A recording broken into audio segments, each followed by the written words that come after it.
So one of the things that we tend to do, I think, as far as potting trees and putting them into shows is that we have a tendency to overpot the trees.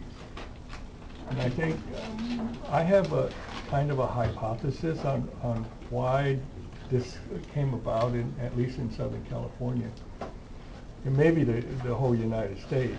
And every time we go to a convention or we go to Japan, and we see a demonstrator come from Japan, everybody goes, wow, they undersize their pots. They put their trees in such small pots. And I think the reverse is true. We tend to put our trees in too big a pot. And one of the reasons for it is because people just don't repot often enough. So what happens is the trees, the roots grow and they wrap around. The only viable roots are then on the outside. So they see a magazine or an article from Japan and they make this little root ball and the tree dies. So, you know, some ingenious guy in America figures, well, if we put it in bigger pots and just trim it, he'll do that. But that's not how to keep a bonsai really healthy. And I think the whole secret is that you need to repot often. So deciduous, I would repot some every year, some no longer than 2 years. Okay, and the roots grow out, you cut it back, roots grow out, cut it back. Tree stays alive for 100 years. If the roots go out and they wrap around, and only viable roots are way on the outside and they're like this long and you cut it off, the tree will probably suffer.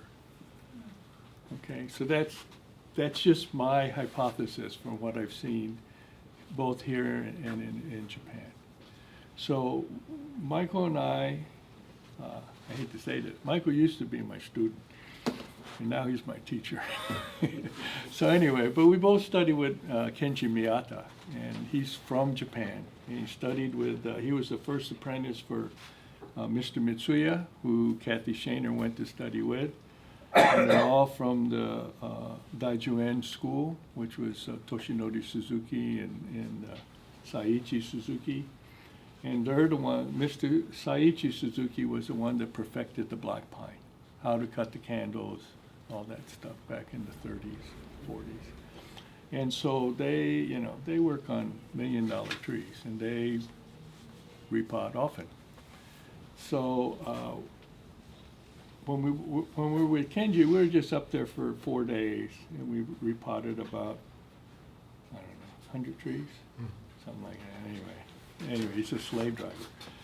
But, you know, what he says is that the most important thing in bonsai is watering, which is probably true because no apprentice in Japan can water until after third year of apprenticeship.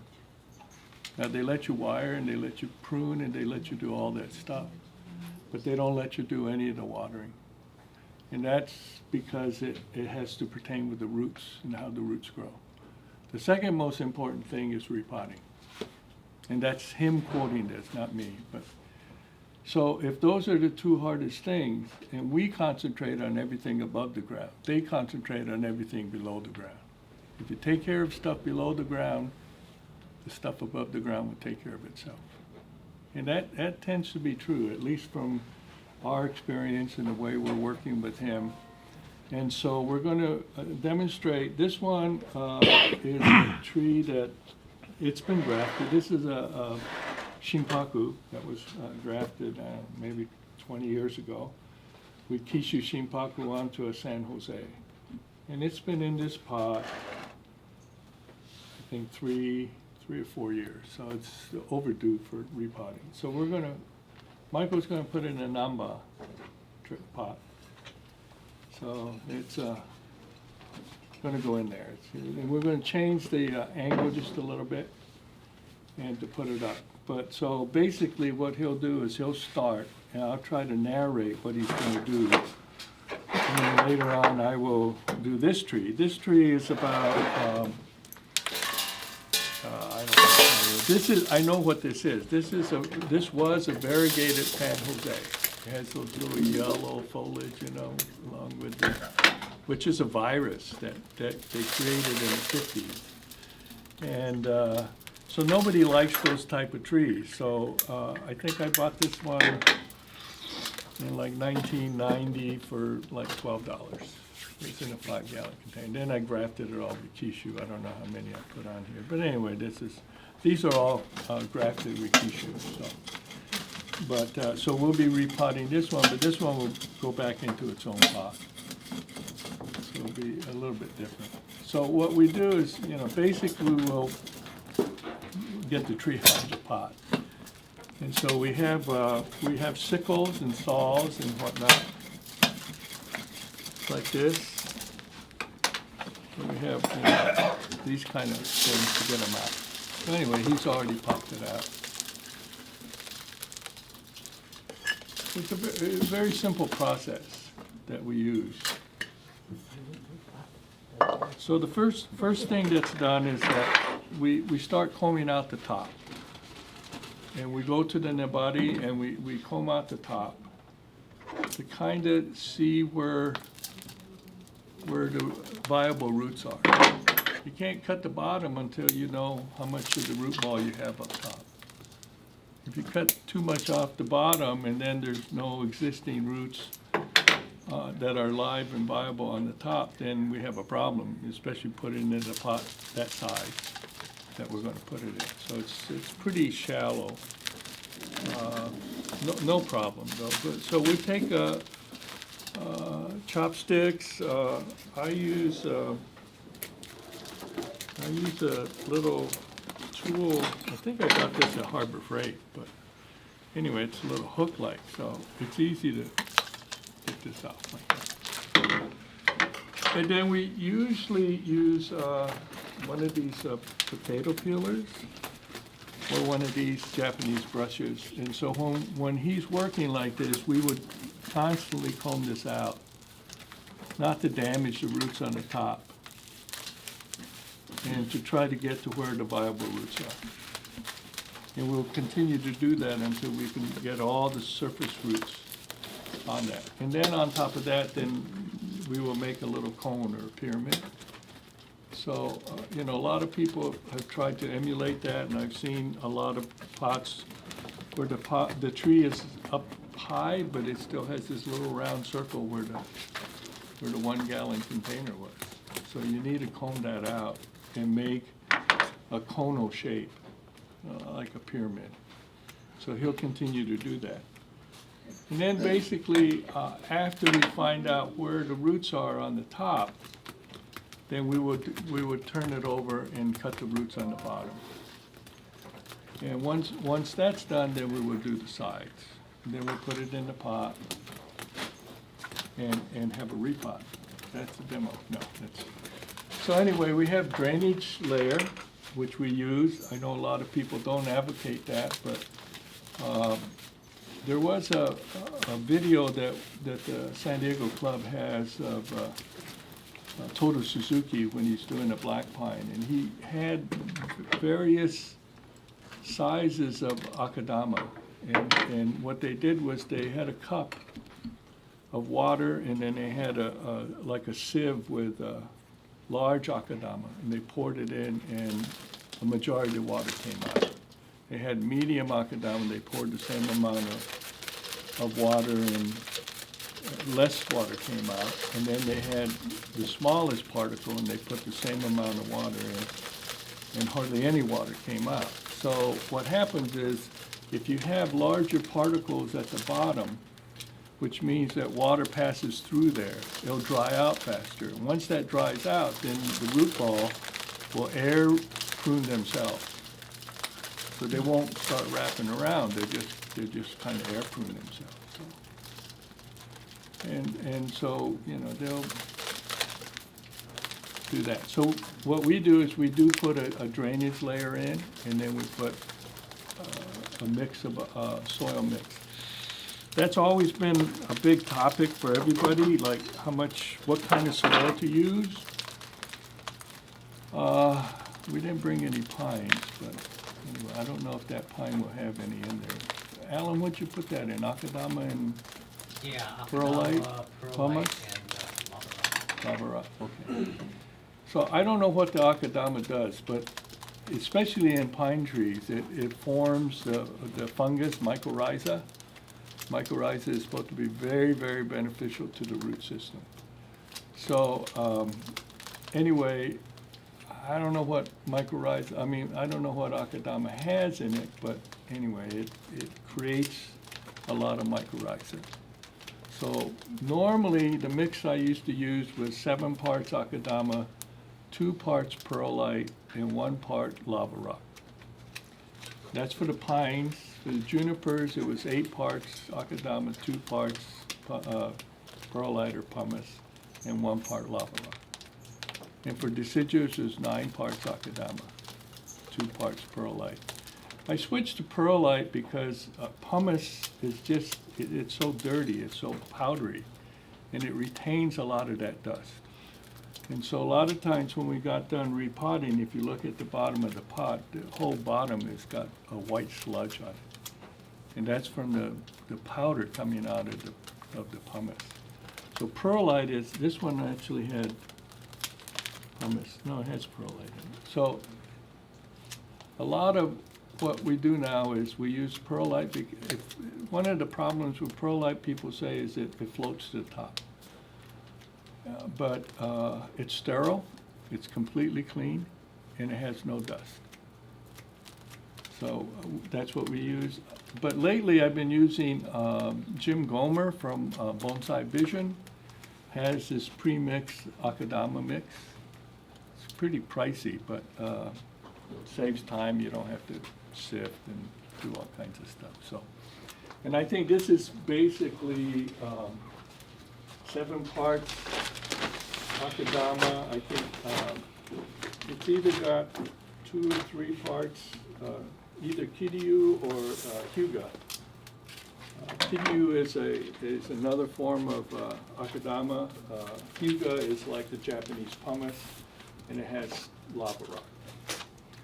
So, and this is already mixed up, comes in a bag like this. It's about $10 more than regular akadama, but it saves you, when you're doing hundreds of trees, it's probably easier not to have you mix your own stuff. And then there's this one I did mix my own. I do have a premix too that you can buy. This is very, very small. This is mainly for shohin or for other smaller trees, and so this one we're going to actually use when anybody that wants to try to repot that. So we're taking the bottom roots off and try to make it as flat as possible. And you can kind of see the kono shape now that's being accomplished. And when we first started, probably about 9 years ago,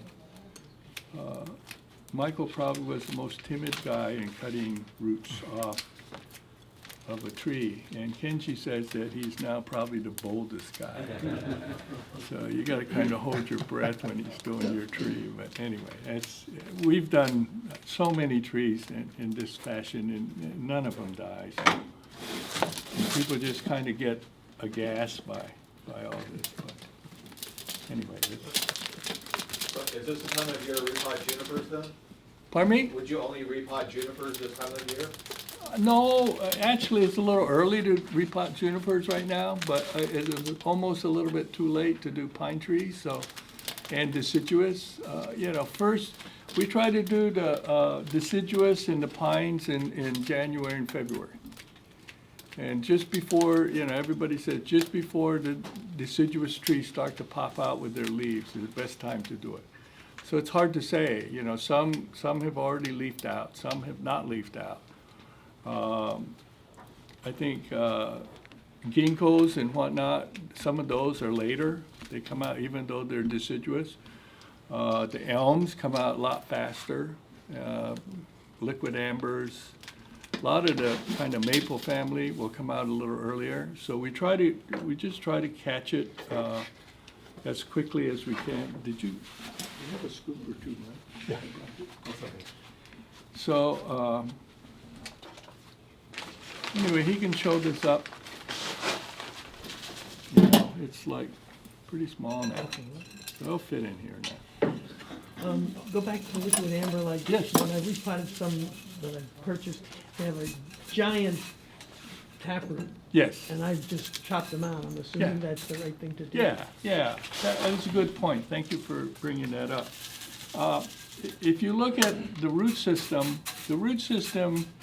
mirrors the top of the tree. So we know already and how we're supposed to prune the top of the tree. We take the big branches off, go to the smaller branches, smaller branches, smaller branches. The top is stronger than the bottom of the, we're talking about the top of the tree now. So in essence, what you do is you take the tree and turn it upside down and make the roots the tree. And it's exactly the same. The roots all the way at the top, or at the bottommost part, are the strongest. You take the biggest roots out because everybody tells you that the thing that feeds the tree is the little tiny feeder roots. So they don't need the big roots. So, but the top of the root ball here is the weakest. It's just like the bottom of this tree is the weakest. So all you have to do is turn this tree upside down and then work this the same as you work this. And you won't really get into any trouble.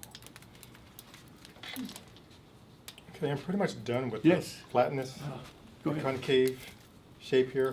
When we put this in there, the water, now, if this were flat, when I watered, the water would run out and over the edge. By making this slant here, the water runs down to the root ball and then it runs down into the pot.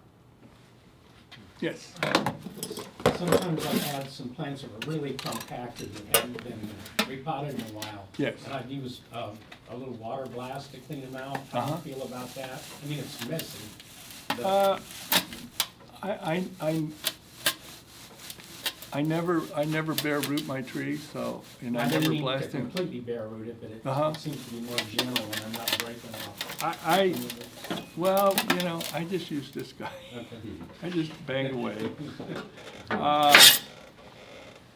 And so, and the other thing is we really tie down these trees.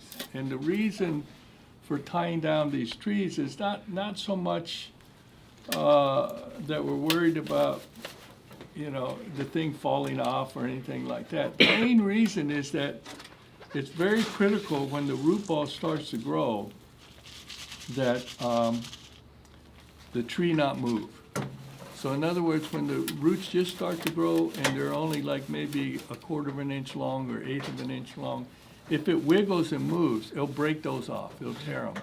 And it'll really set the tree way back as far as growth-wise. So the reason we tie it down is so that the tree doesn't move in the pot at all. It could just take a wind and fall down and do whatever, and it still will be okay. Just a little piece of tubing. Oh, yes, I have some.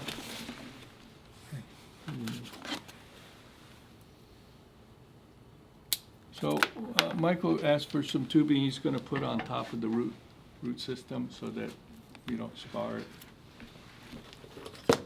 And then this is a 3-holer, right? This is a 3-holer. So when we tie these down, there's certain ways to put the wire in on a pot. So what I did was I brought these pots I'm gonna pass around. Please don't drop them.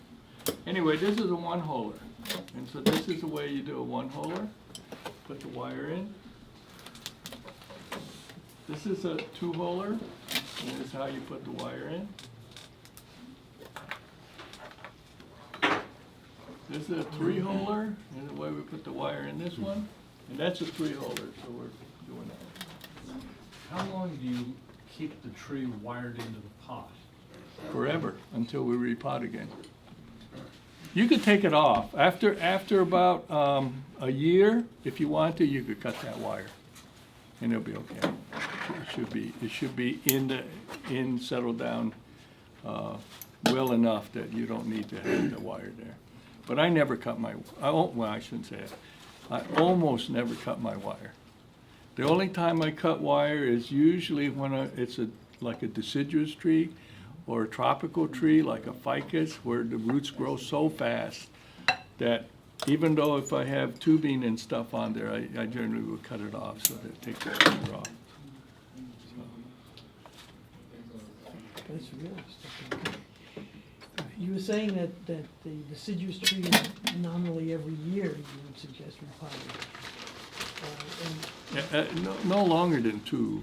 Should, you know. I mean, 3 is really stretching it. I mean, we did some trees at Mr. Miyata's, and in 1 year, we had cut it down like that. I mean, it was like really small.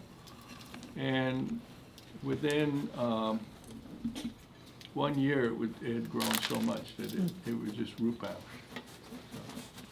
Anyway, so this one, you know, it's in a smaller pot, and some of the roots are exposed. So mostly what we do with this technique is we use it on deciduous trees, but I brought some sphagnum moss, and we usually take the sphagnum moss and we put it through a sifter. Except I brought the wrong one. I brought the smallest wired one. So, but anyway, to hold the moisture in a little bit on the top before it gets a substantial growth, and we just take a handful of dry sphagnum moss. And we put it through a sifter like this. We do this mainly on deciduous trees so we can keep the soil wet. The other way to do it is to use much smaller soil too. And contrary to what a lot of people do, we can use that real fine top dressing also, and it'll act the same way. So, I don't know where you're going to get water.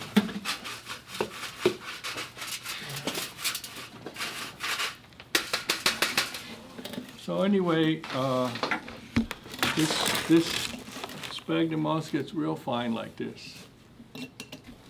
So once he gets that tamped down, we would use this soil and we'll sprinkle it on there. Oh, I forgot.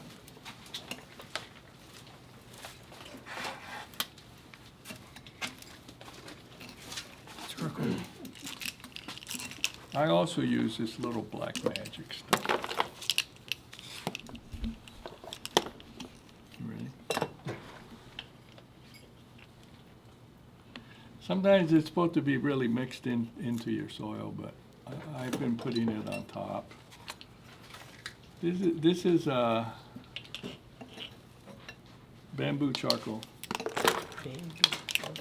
So anyway, if you're going to use if you're going to use charcoal, it should be organic and it should be a wood product. So don't use your charcoal briquettes or whatever. What does it do? It helps filter the water, you know, like Jack Daniels, run it through charcoal.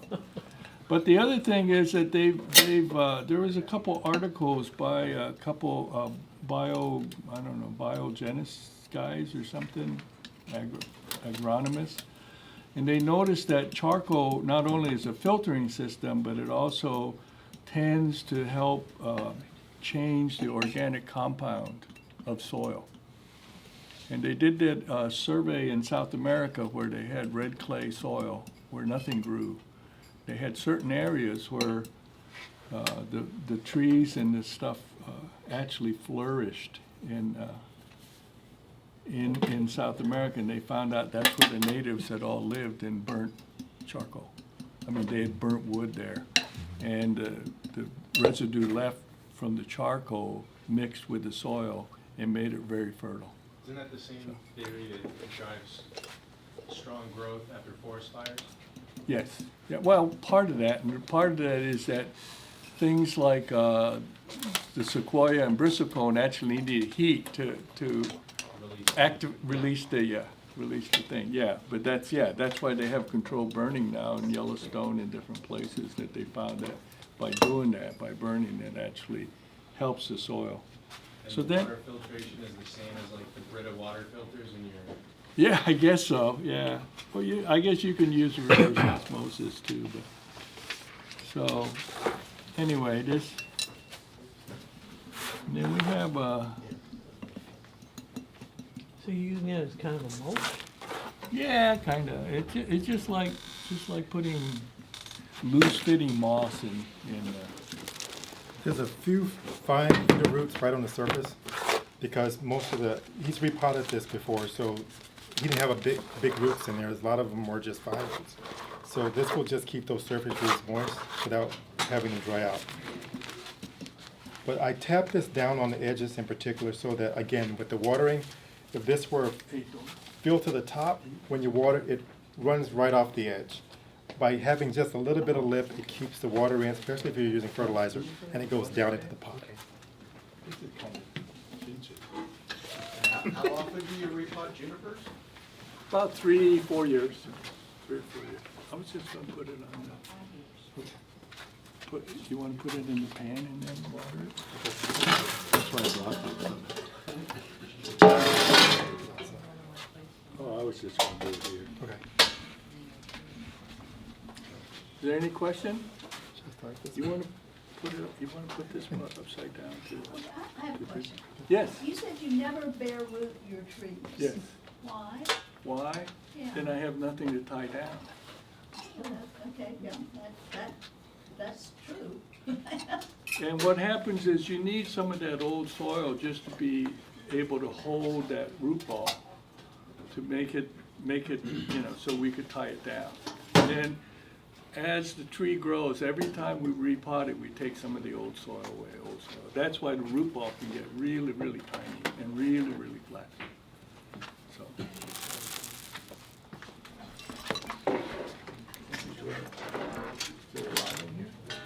No. Gosh. Huh?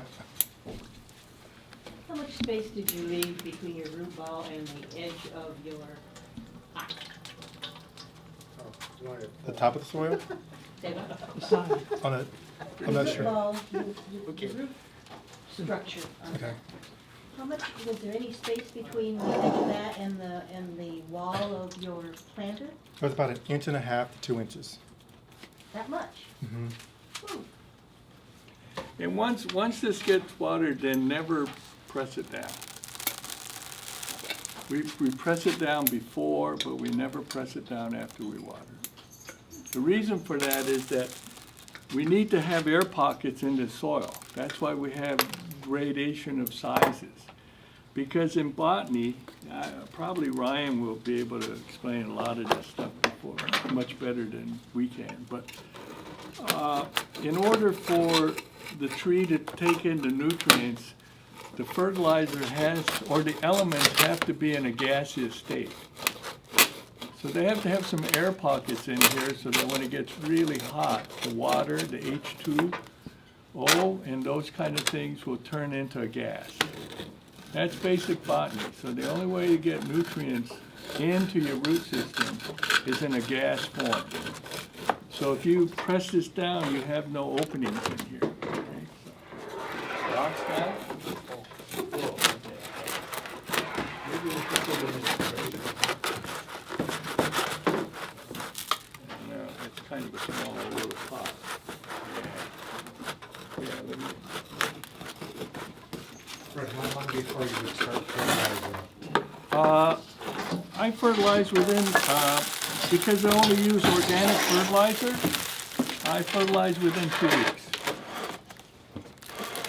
So, like 2 weeks from today, I'll put the first set of, because it takes about three weeks for a thing to break down anyway. I never use chemical fertilizers.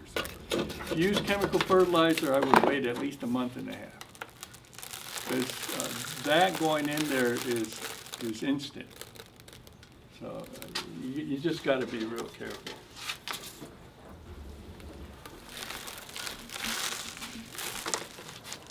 We like to water this until the water runs out and it's dirty. And so we want to run it till it's clear. So,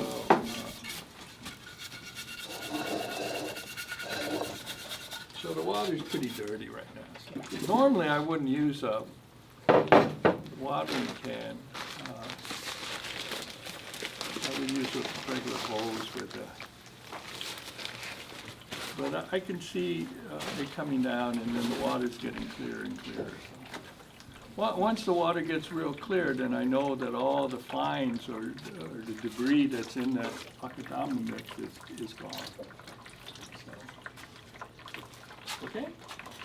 Based on what you said about the air pockets? Yes. I assume you would never submerge it in water like some of old timers used Yeah. to? Yes, I would never do that. Okay. And if you're gonna do that, I would never put the water above the pot. So, I mean, sometimes if it's gone so long without soil, repotting, and the soil gets so hard, you might have to do that. You might have to, fill it up like right now, and then put this in there and let that thing kind of seep through from the bottom. But I would never.